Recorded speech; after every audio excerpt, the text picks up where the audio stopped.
Hello and welcome to the NewsX Sunday Guardian Roundtable.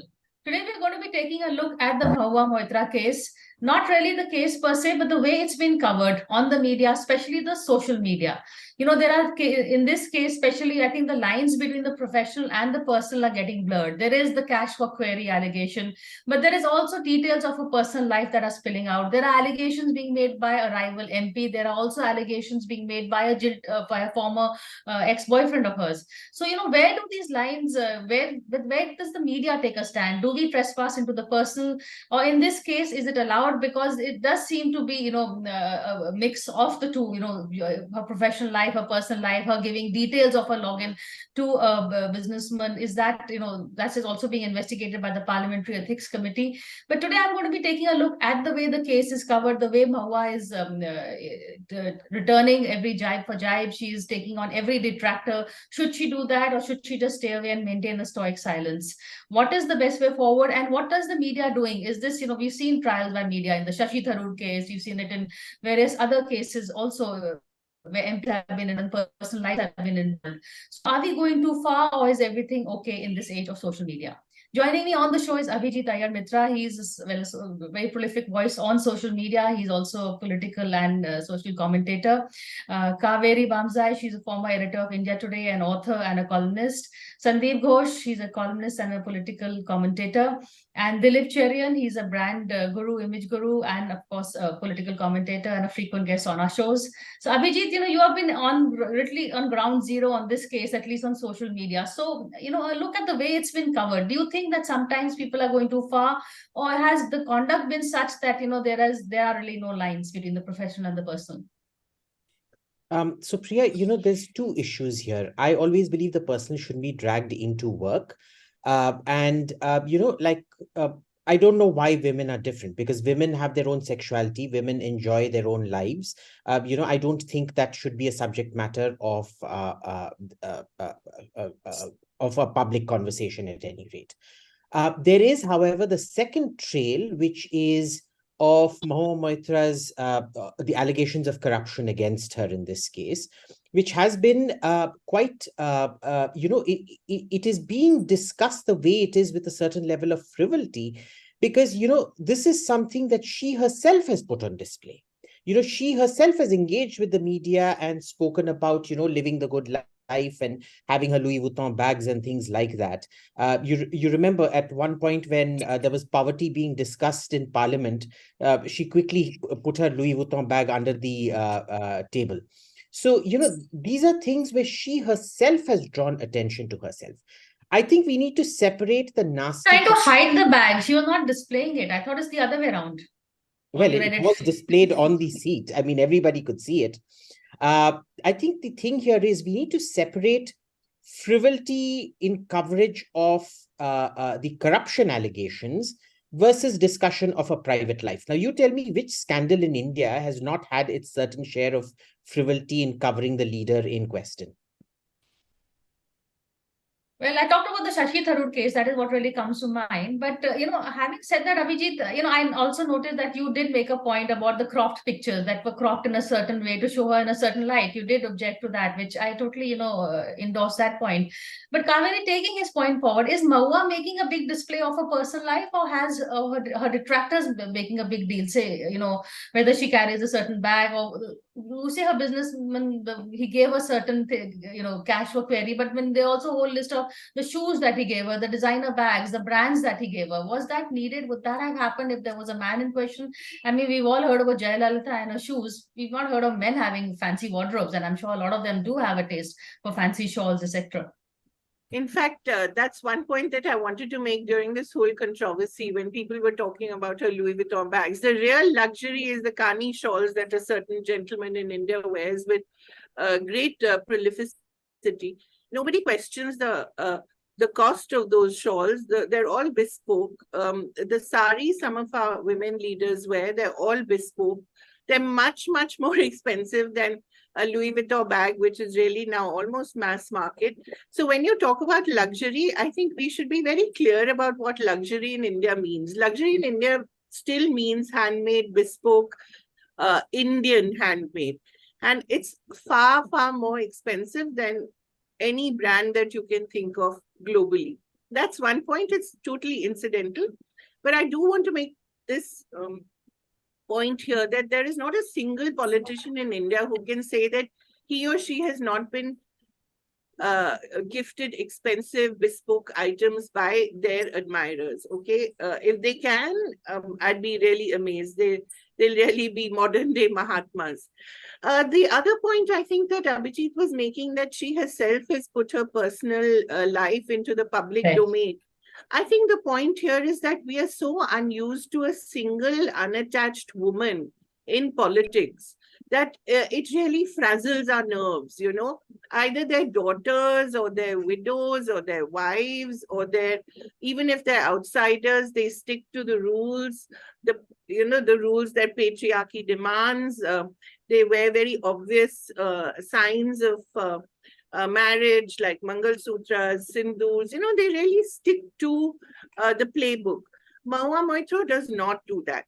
And I think that is what scares people. There's a deep level of insecurity, not just among men, I have to say, among women too, about someone like her. She may be upper class, she may be a main sahib, but she is still an outsider. And someone like her, a banker with a husband in the past who's quite open about her exes or whatever, is really not someone we're used to. I mean, just, count me the number of such women we've had in politics. I think the last such person was Tarkeshwari Sinha, who was really, I think the people would be scratching their heads to figure out who she was and when she was around, but she was a very powerful politician at one point.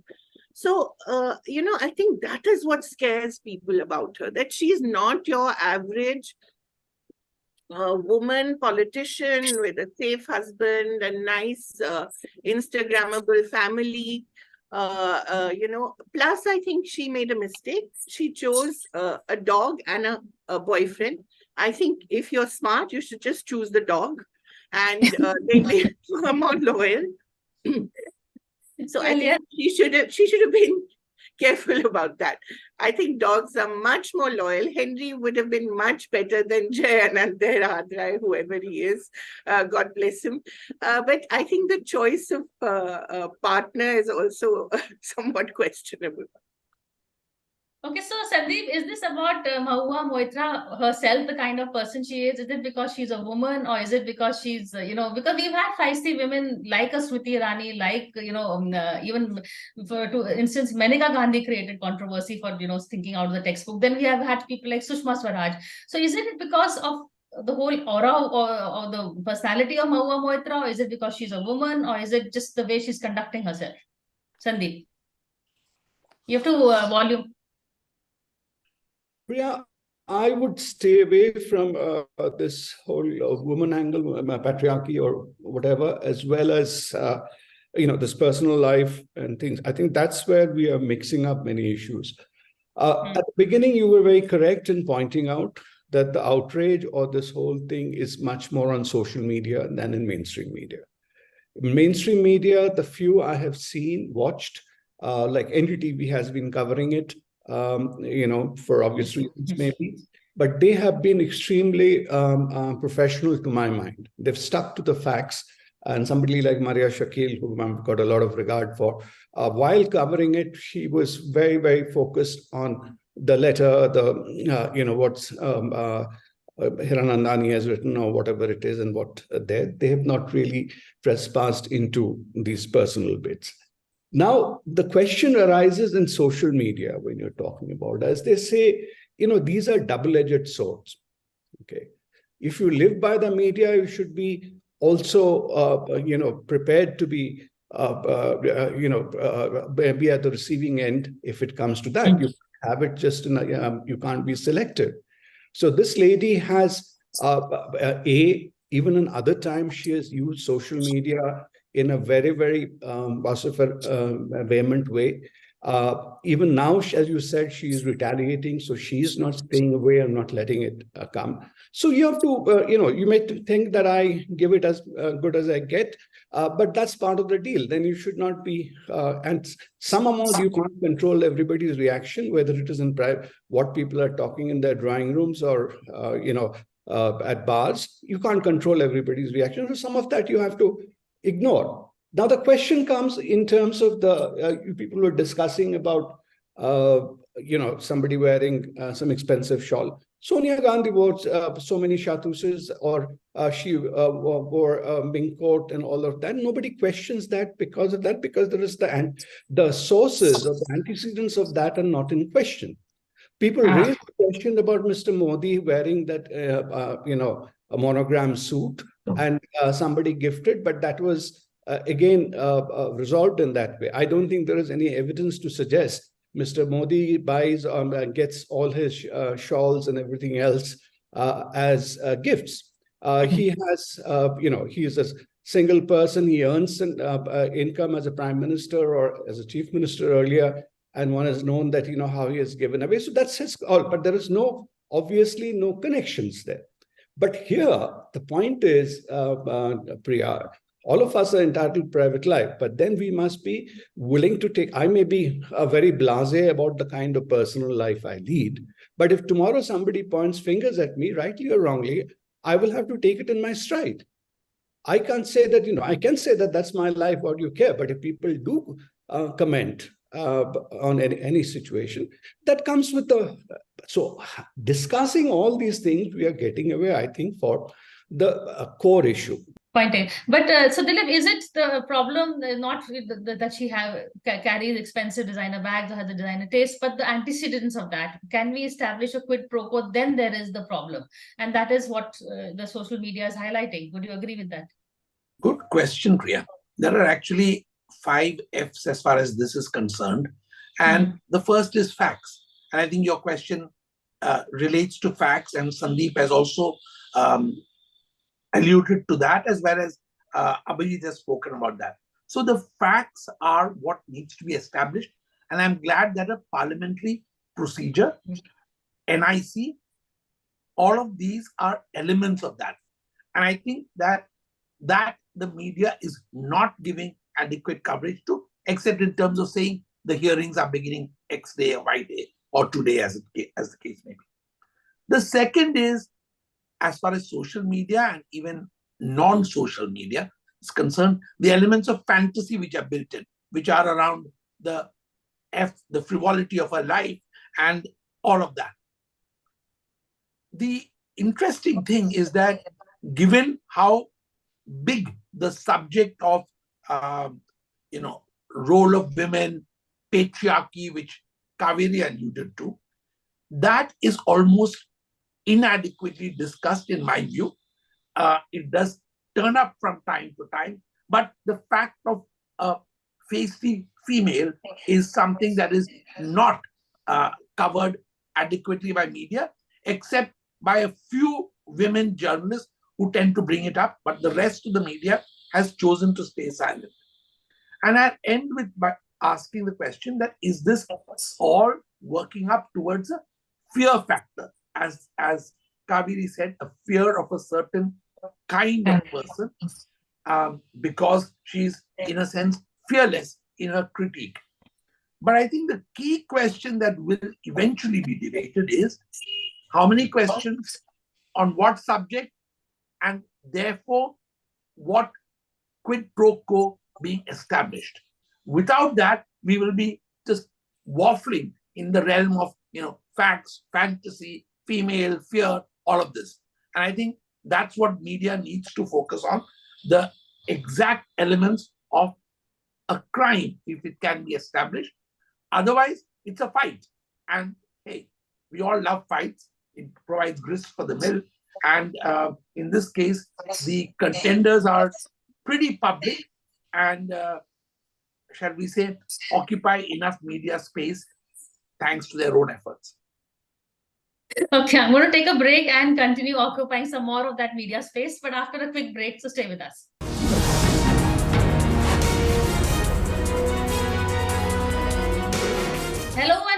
back to the NewsX Sunday Guardian Roundtable. Today, we are taking a look at the curious and the very high-profile, sensational case of Mahua Moitra.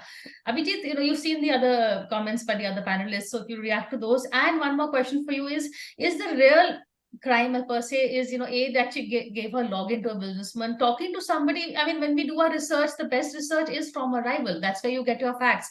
If, as Sandeep says, the questions were raised were factually correct, then where is the harm? It doesn't matter who she got the questions from. If they're factually based, they bring a certain issue into public, why not?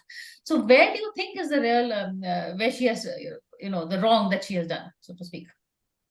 For me, the wrong is really in sharing the login, but also, this sort of gifts for question. Because if you remember the last time this happened, MPs were expelled in the cash for questions scam. I think 6 MPs, 5 from the Lok Sabha and 1 from the Rajya Sabha got expelled for it. The main thing for me is for somebody I've never really been very impressed with her, but, of this sort of alleged vivaciousness and fresh breath that she brings and all of that, because I always found it lacked substance. There was a lot of show, but very little substance. And you find that somebody who allegedly has a great mastery of communications, even her cognitive abilities seem to be quite impaired. Let me give you an example. First, she has at no point of time addressed the actual charges, either giving the login to Darshan or receiving gifts in return for asking questions. She's never answered them. She keeps asking counter questions, number one.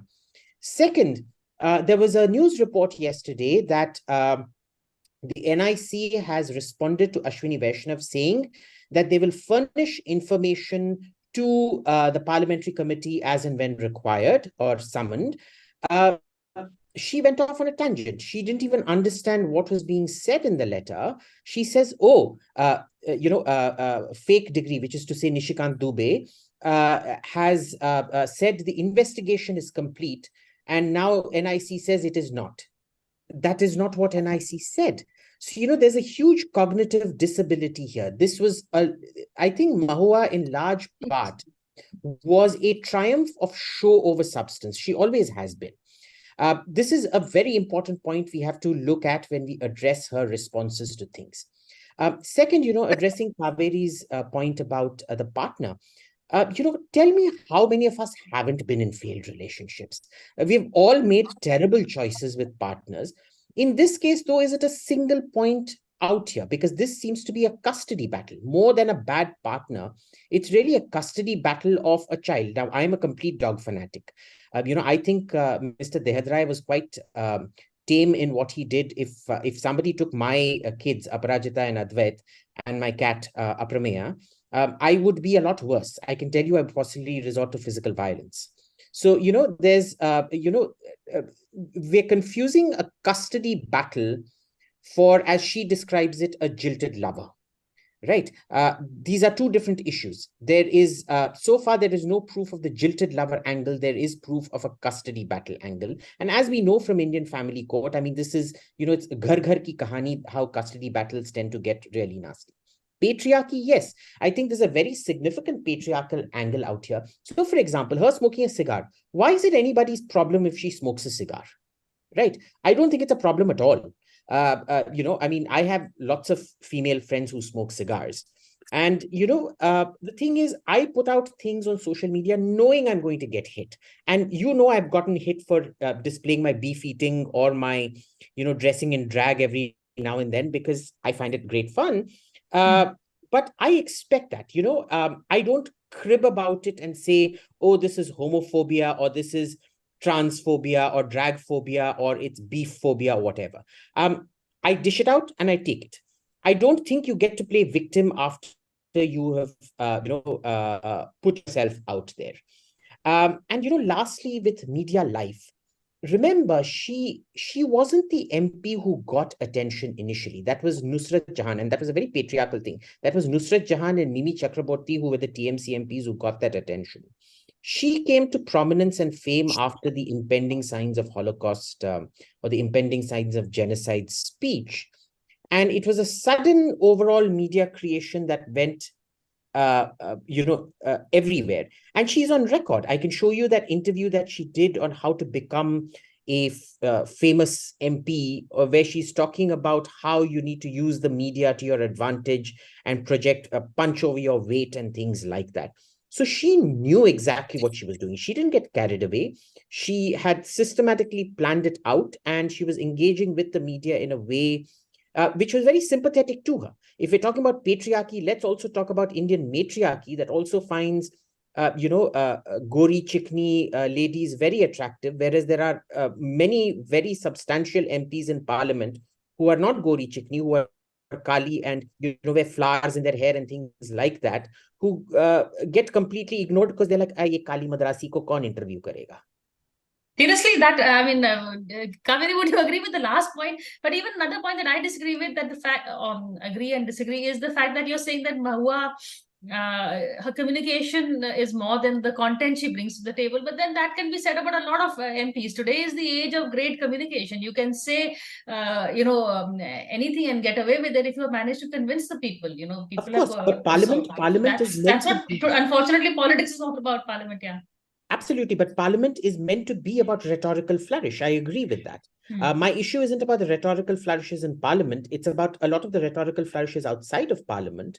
And I completely agree. There are lots of MPs like that who are a whole load of hot air. And yet quoted by the media and get the headlines. And get the headlines. Correct. I think, Priya, the point here is that I hear everyone saying, she played the victim card. Actually, she's not played the victim card. She's never said, oh, woe is me, and, the world is falling apart and I'm being made the scapegoat. She doesn't do that. The very fact that she doesn't address this directly and say that, she's being singled out, she doesn't actually do that. So I think I disagree with Abhijit on that point. And I think the point where he says that, sorry, Abhijit, I want to address that. The point where you say that she systematically actually created herself. I mean, who doesn't? And why not? If an MP is not able to use the Lok Sabha as her platform and create her own image, what else will she do? She doesn't have a podium like a lot of other leaders do, where she can address mass crowds and impress people. She does that during elections, but and she has won elections. It's not that she's a nominated MP. So I think that really that confuses me. That should not an MP use Parliament as a platform to build an image and build an aura and ask the right questions? Where else will she do that? And should she not use social media and the media to aid her? Why not? She doesn't have a famous last name. We're all struggling to say her last name. She doesn't have antecedents that can prove that she inherited whatever she's flaunting allegedly. So she's a professional. She comes from a well-to-do family. She was a banker. She must have made enough money in her past life, I'm sure, to be able to afford the kind of lifestyle she has. So I really don't understand this whole point about, she using the media. Why not? What else is an outsider MP supposed to do? And you are in a party, as most of such women are, which doesn't necessarily support everything that you do. So you have to fight the patriarchy or even the matriarchy, Abhijit, in your party, as well as the patriarchy and the matriarchy outside. So you really do have to make the best of what you do. And I don't actually hear her saying, playing the victim card at all, or indeed the woman card. I hear her, in fact, going on a counter-offensive and attacking those who attack her on the basis of education, class, which is, I think, the problem, which is what angers them the most. In this government, the worst criticism that you can make is that they're half-educated or have fake degrees. Nothing riles them more than that. And I think, Abhijit, that is the problem. Quick answers, Sandeep and Dilip. It's a question of class and gender mixed together. along with this whole idea that education is only meant for the elite, which is not true. We know that. And as far as whatever you say about Kali, etc., we have a great president. We're very, proud of her. And if she would give us more interviews, we would be very happy to do them as well.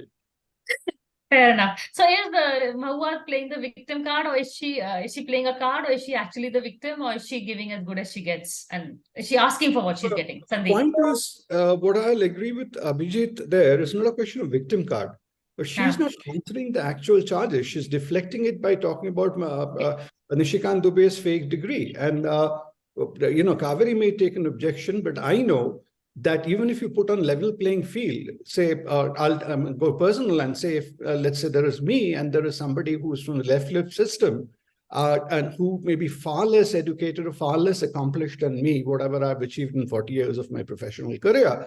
But you'll find a sense of disparaging that, oh, because this fellow is more right-wing, therefore, as if he's, short of intellect, etc. So this kind of disparaging thing continues to happen. And today, unfortunately... Sandeep, that is called playing the victim card. Sorry.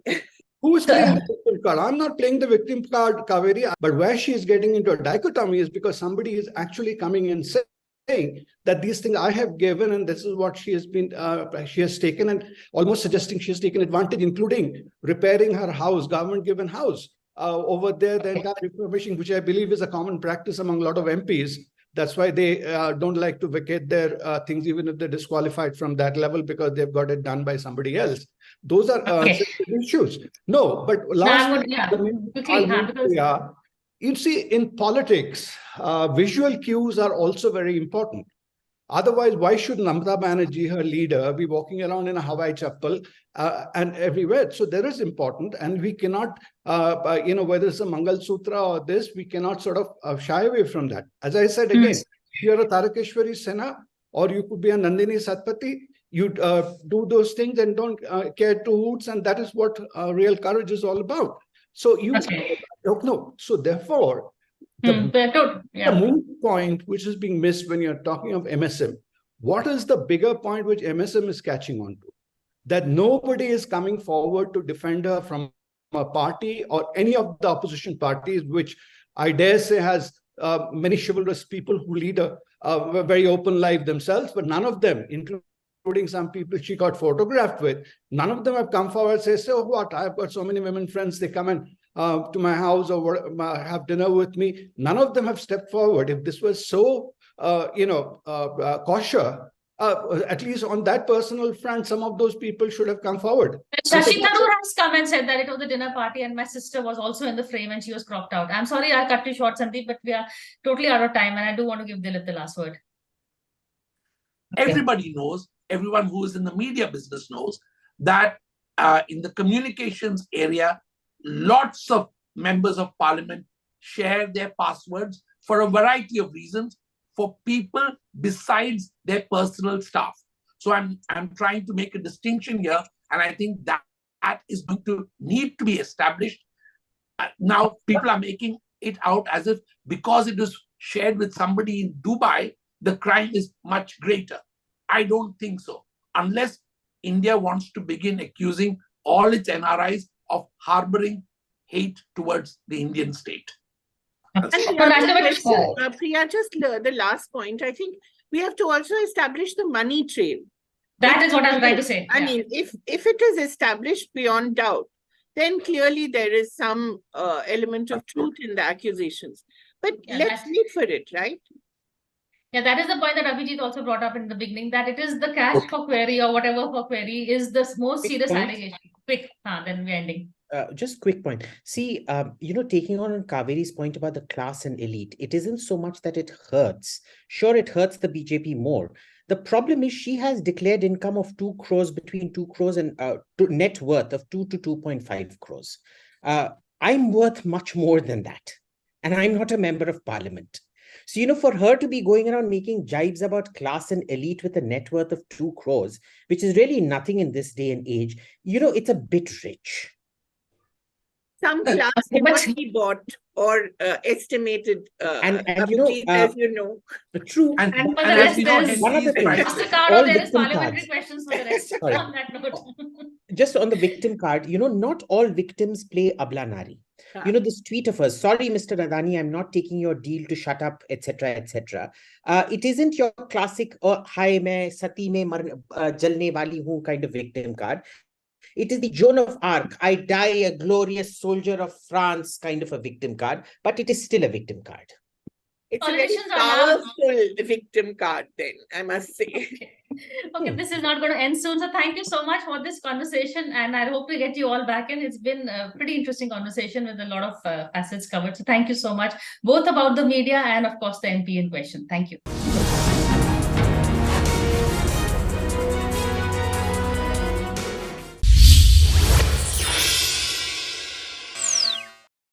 For more such videos, subscribe to the NewsX YouTube channel, hit the bell icon.